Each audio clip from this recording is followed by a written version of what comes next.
ನಾಯಿ ಸಾಕತ್ತೀನಿ. ಏಯ್ ನಿಂಗೆ ಮುಂದೆ ಹುಷಾರಿಲ್ದಾಗ ಡಾಕ್ಟ್ರ್ ಹತ್ರ ಹೋಗ್ಬೇಕಾದ್ರೆ ನಿನ್ನ ನಾಯಿ ಕರ್ಕೊಂಡು ಹೋಗ್ತದ ಹಾಸ್ಪಿಟ್ಲಿಗೆ ಡಾಕ್ಟ್ರ್ ಹತ್ರ.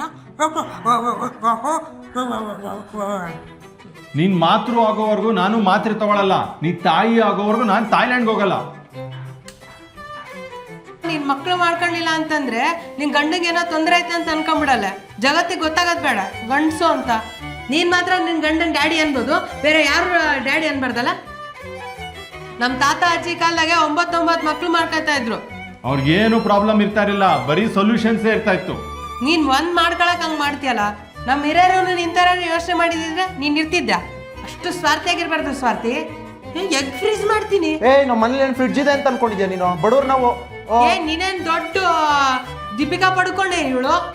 ಚಿಕ್ಕ ವಯಸ್ಸಲ್ಲಿ ಗೆಸ್ಟ್ಸ್ ಎಲ್ಲ ಮನೆಗೆ ಬಂದಾಗ ನನಗೆ ದುಡ್ಡು ಕೊಡ್ತಾ ಇದ್ರು, ಅದನ್ನ ಅಮ್ಮ ತಗೊಂಡ್ಬಿಡ್ತಾ ಇತ್ತು. ಅದೇ ಥರ ನಿನ್ನ ಮಗುಗೆ ಯಾರಾದರೂ ಗಿಫ್ಟ್ ಕೊಟ್ರೆ, ದುಡ್ಡು ಕೊಟ್ರೆ ನೀನು ಅದನ್ನ ಎತ್ತು ಇಟ್ಕೊಂಡ್ಬಿಡ್ಬೋದು. ಇವಾಗ UPI ಎಲ್ಲ ಬಂದೈತಿ, ಜಾಸ್ತಿ ಜನ ದುಡ್ಡು ಹಾಕ್ತಾರೆ. ಅದೇ ಯಾರಾದ್ರೂ ಬರ್ತ್ಡೇ ಬರಲ್ಲ ಅವ್ರಿಗೂ ಇನ್ವಿಟೇಷನ್ ಕಳಿಸ್ಬಿಟ್ಟು UPI ID ಕಳಿಸ್ಬಿಡೋದು.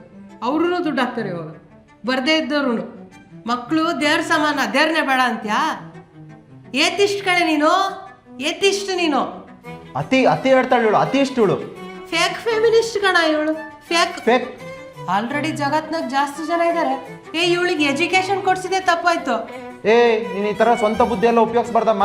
ಕುರಿಗಳ ಥರ ಬೇರೆಯವ್ರು ಏನು ಮಾಡ್ತಾ ಇದಾರೋ ಅದನ್ನ ಮಾಡಬೇಕು. ನಾ ಹೇಳ್ದೆ ಅವಾಗಲೇ, ಜಾಸ್ತಿ ಓದಿಸ್ಬೇಡ್ರಿ ಹೆಣ್ಮಕ್ಳಿಗೆ ಅಂತ. ತಪ್ಪು ಮಾಡ್ಬಿಟ್ಟು ಡಬಲ್ ಇನ್ಕಮ್ ನೋ ಕಿಡ್ಸ್ ಅಂತೇಳಿ ಡಿಂಗ್ಸ್ ಆಗ್ಬೇಡಮ್ಮ. ಡಬಲ್ ಇನ್ಕಮ್ ಕೂಲ್ ಕಿಡ್ಸ್ ಮಾಡ್ಕೊಳ್ಳಿ. DICK